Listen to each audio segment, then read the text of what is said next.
Bismillahirrahmanirrahim. Assalamualaikum warahmatullahi wabarakatuh. Perkenalkan, nama saya Ferdiatu Zakia dari kelompok kelima. Di sini saya akan melakukan pertolongan partus spontan dengan masalah distosia bahu, atonia uteri, dan juga retensio placenta. Baik, di sini kita akan mulai videonya dari kala 1. Baik, di sini saya akan melakukan pertolongan pada kala 1. Kala 1 dibagi menjadi dua fase, fase laten pada pembukaan 1 sampai 3 dan fase aktif pada pembukaan 4 sampai 10. Baik, kita mulai untuk pertolongan kala 1. Yang pertama kita lakukan pemeriksaan Leopold. Kita akan melakukan Leopold 1, yaitu untuk menentukan TFU dan juga presentasi dari bagian atas atau yang ada di TFU. Lalu Leopold 2 kita meriksa pada kanan dan kiri, puka-puki. Lalu Leopold 3 kita menentukan apakah kepala sudah masuk PAP atau belum. Lalu Leopold 4 untuk menentukan divergen atau konvergen. Baik, di sini saya akan melakukan pemeriksaan dalam. Sebelumnya kita KIE kepada pasien dan inform konsen. Ibu, di sini saya akan melakukan pemeriksaan dalam untuk mengetahui pembukaan dan lain-lain. Apakah Ibu siap untuk melahirkan atau tidak? Apakah Ibu bersedia? Baik, jika Ibu bersedia, saya akan mencuci tangan dan memakai handscoon. Kita mencuci tangan 6 langkah, lalu kita memakai handscoon steril.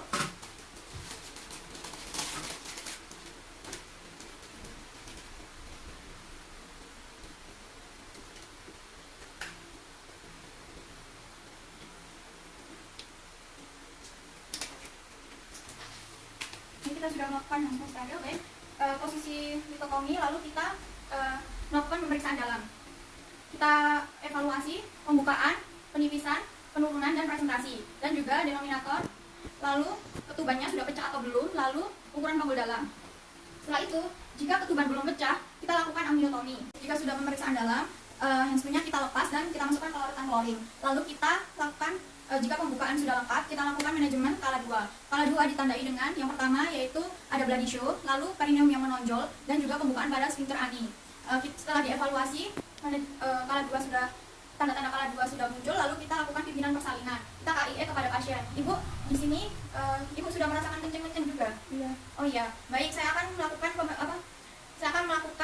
manajemen kala 2 untuk melahirkan bayi Ibu. Apakah Ibu berkenan? Iya. Baik, kita cuci tangan lagi, lalu memakai handscoon steril lagi. Setelah itu kita pasang itu.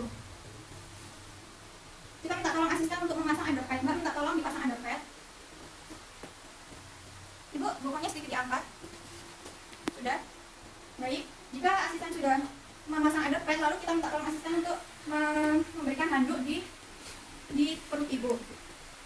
Baik, baik, terima kasih Mbak sudah dibantu. Setelah itu kita lakukan manajemen kala 2 untuk persalinan. Jika semua sudah siap, alat dan bahannya sudah siap, kita lakukan pimpinan persalinan. Ibu, nanti kalau misalnya Ibu terasa kenceng-kenceng, itu Ibu silakan mengerang ya Bu, atau mengeden. Ngedennya di bawah ya Bu, seperti Ibu akan buang air besar. Jangan ngeden di leher ya Ibu, karena nanti akan menyebabkan kelelahan. Baik Ibu, kita bismillahirrahmanirrahim, kita lakukan persalinan. Silakan Ibu menerang. Ya, bagus Ibu. Bagus. Baik, kepala sudah lahir, kita ambil kasa. Lalu kita lap, bersihkan muka. Lalu kita ambil suction. Kita suction di hidung dan mulut. Setelah itu kita periksa apakah ada lilitan tali pusat atau tidak. Ternyata tidak ada lilitan tali pusat. Selanjutnya, Ibu, silakan Ibu menerang lagi Bu. Kita akan melahirkan bahu. Ternyata bahu tidak bisa dilahirkan dan juga bayi gagal putar paksi luar. Selanjutnya kita akan melakukan tata laksana pada distosia bahu. Sebelumnya kita KIE-kan kepada pasien dan keluarga agar tidak khawatir, tetap semangat, dan juga kita lakukan tata laksananya bagaimana dan juga sampai komplikasinya. Baik Ibu, ini bahunya sulit untuk dilahirkan. Saya akan melakukan tata laksana untuk melahirkan bahunya ya Ibu, mohon bantuannya. Jadi Ibu tidak usah khawatir, insya Allah bayinya akan tidak apa-apa. Namun akan terjadi komplikasi jika tidak berhasil. Tapi Ibu tidak perlu khawatir karena itu presentasinya sangat rendah. Apakah Ibu berkenan? Baik, jika Ibu berkenan, kita minta asisten untuk menelpon dokter Objin untuk meminta bantuan. Mbak, minta tolong telepon dokter Objin untuk meminta bantuan. Setelah kita meminta bantuan kepada dokter spesialis dengan cara menelpon, lalu kita lakukan episiotomi dengan cara kita ambil lidocain yang telah kita siapkan, lalu kita injeksikan untuk anestesi. Lidocainnya sudah dilarutkan dengan aquabida 1:1. Setelah itu sudah kita tes dengan clamp untuk melihat apakah lidocain atau anestesinya sudah bekerja atau tidak. Bu, sakit Bu? Enggak. Oh iya, baik. Setelah itu kita lakukan episiotomi arah mediolateral. Lalu kita mencoba untuk melahirkan bahu lagi dengan tangan kanan di perineum dan baik. tidak bisa lahir. Lalu kita lakukan macrobirth maneuver. Ibu silakan kakinya diangkat untuk mendekati dada ya Ibu, lalu tangannya menyangga di paha bawahnya ya Ibu. Baik, baik, macrobirth maneuver telah dilakukan, kita mencoba melahirkan bahu.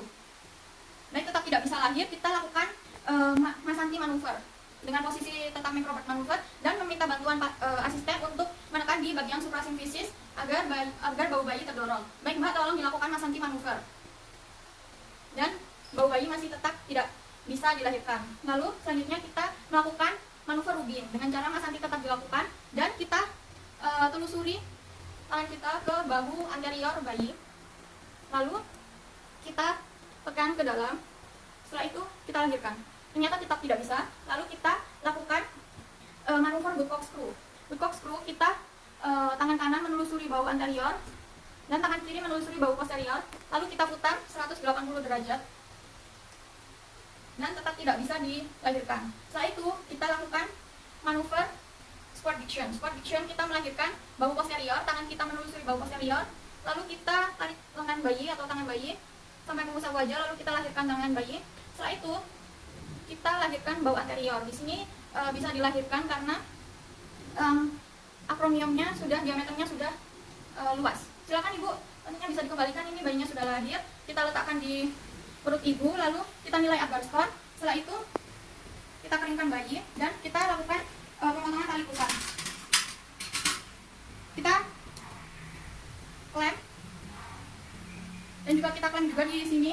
Setelah itu kita gunting. Baik, dengan kala 2 telah usai, segera setelah bayi lahir dan pasien dipotong, kita suntikan oksitosin 10 IU di paha atas dextra.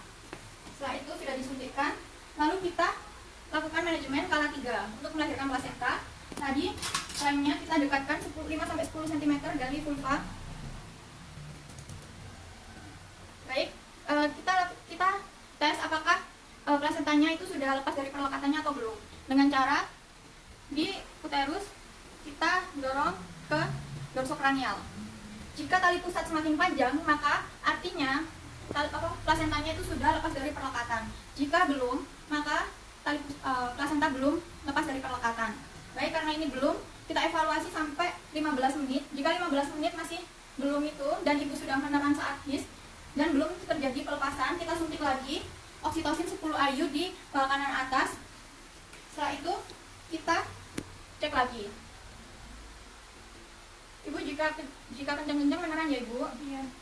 Baik, ternyata masih belum, sampai 30 menit juga belum, plasenta belum bisa dilahirkan. Karena pasien plasentanya belum lahir, kita evaluasi juga kandung kemihnya. Karena jika kandung kemihnya ada isinya, maka bisa mempengaruhi kontraksi dari rahim. Lalu kita minta tolong asisten untuk membawa bengkok.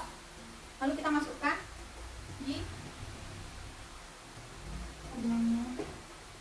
di uterus. Ternyata tidak ada cairan. Maka kita KIE ke pasien dan keluarga pasien. Ibu, bapak ini ari-arinya itu belum lahir. Jadi saya akan melakukan manual plasenta. Apakah bapak dan ibu berkenan? Ya, baik. Jika berkenan, saya akan mempersiapkan diri. Setelah kita KIE kepada pasien dan keluarganya bahwa terjadi retensio plasenta, kita minta tolong asisten untuk melakukan TTV, tensi, nadi, dan juga RR. Lalu kita minta tolong kepada asisten untuk memasang IV lain. Ibu, diinfus dulu ya Ibu. Baik, IV lain sudah terpasang. Lalu kita beri oksitosin 20 IU di larutannya. Setelah itu kita settingan dengan 20 TPM. Kita ganti dengan handscoon yang panjang. Handscoon panjang. Setelah mencuci tangan, kita pakai handscoon panjang. Baik, kita sudah memakai handscoon panjang. Di sini handscoonnya sobek, tapi kita anggap tidak sobek. Lalu kita tambahkan povidone iodine di handscoonnya. Lalu, Ibu, saya akan memasukkan tangan saya untuk melahirkan plasenta Ibu ya Ibu. Baik. Sebentar. Baik, tangan kiri memegang pada klem, lalu tangan kanan kita menyusuri tali pusat sampai di pangkal tali pusat. Lalu kita minta tolong asisten untuk memegang klem, lalu tangan kita pindah ke fundus tali untuk mencegah adanya perforasi. Lalu kita susuri secara ulnar. Setelah terlepas kita tangkupkan, lalu kita lahirkan. Setelah plasenta lahir, kita cek apakah plasentanya utuh atau ada yang tertinggal, dan plasentanya utuh. Baik, kala 3 telah selesai dilakukan dan sudah dibersihkan bagian lubang vagina ibu dan juga bayi sudah IMD, inisiasi menyusui dini. Lalu kita akan melakukan manajemen kala 4. Namun di sini terdapat perdarahan atau HPP, hemorrhagic postpartum pada ibu. Lalu kita cek TTP. Bu bidan minta tolong TTP-nya dicek, tensi, nadi, dan RR. Biar dokter.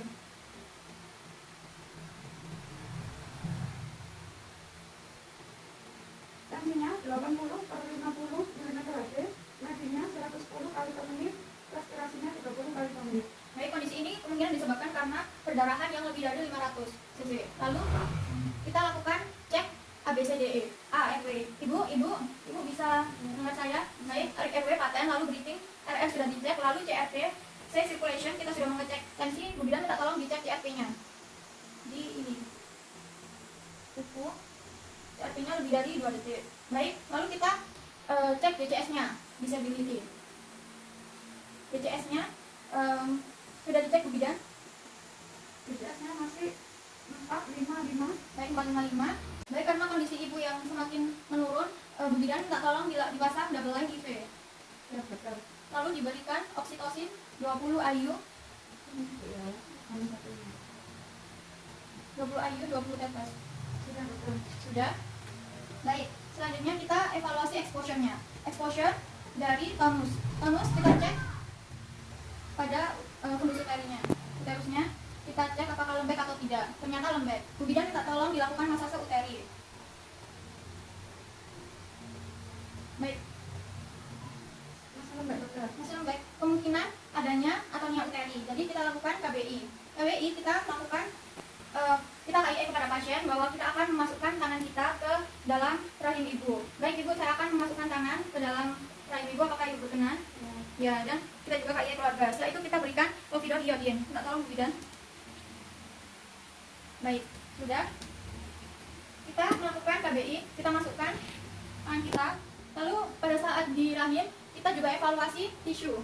Apakah ada jaringan yang tertinggal atau tidak? Ternyata tidak ada. Lalu kita lakukan KBI dengan cara mendorong vernix anterior dan juga tangan yang di luar mendorong uterusnya. Lalu kita dorong. Jika sudah, kita evaluasi lagi apakah perdarahan masih ada atau tidak. Jika masih ada, kita ajarkan kepada asisten dan juga keluarga pasien untuk melakukan KBE. Bu bidan minta tolong dilakukan KBE didorong di uterusnya. Jadi uterusnya akan melengkung. Setelah itu sudah kita evaluasi perdarahannya apakah masih ada atau tidak. Jika masih ada, kita lakukan tata laksana untuk atonia uteri, yaitu pemasangan kondom kateter. Baik Bu bidan, saya minta tolong dibantu untuk pemasangan kondom kateter. Yang pertama kita siapkan kondom dan juga kondomnya ini, lalu kateter dan juga tali untuk, nah itu kondomnya dimasukkan ke dalam kateter, ditali. Setelah itu disambungkan ke IV lain atau infuset.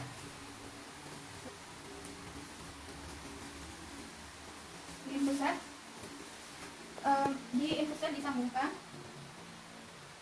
Baik, kita cek apakah sudah keluar atau tidak dan juga bocor atau tidak. Nah, ternyata bisa keluar dan juga tidak bocor. Setelah itu Bu bidan minta tolong dipasang speculum Sims. Permisi ya Bu ya, saya pasang ya. Lalu penakulum untuk menjepit posio dan sedikit ditarik. Setelah itu kita ambil pinset untuk membantu memasukkan kateter, kondom kateter. Nah, setelah masuk sampai di uterus, kita grojok sampai 400 cc cairan. Setelah itu sudah bisa dilepaskan. Kita bisa mempertahankan ini selama 3 kali 24 jam dan juga kita evaluasi tiap 24 jam. Baik, jika masih terdapat perdarahan, kita sudah memeriksa 3T dan kita lakukan kemungkinan trauma karena luka episiotomi. Kita jahit luka episiotominya dengan hecting. Jadi kita hecting dengan benang dan juga jarum. Sudah selesai di hecting. Baik, sudah selesai tata laksana untuk atonia uteri, dan jika perdarahan masih berlanjut bisa menghubungi dokter spesialis obgyn. Terima kasih. Wassalamualaikum warahmatullahi wabarakatuh.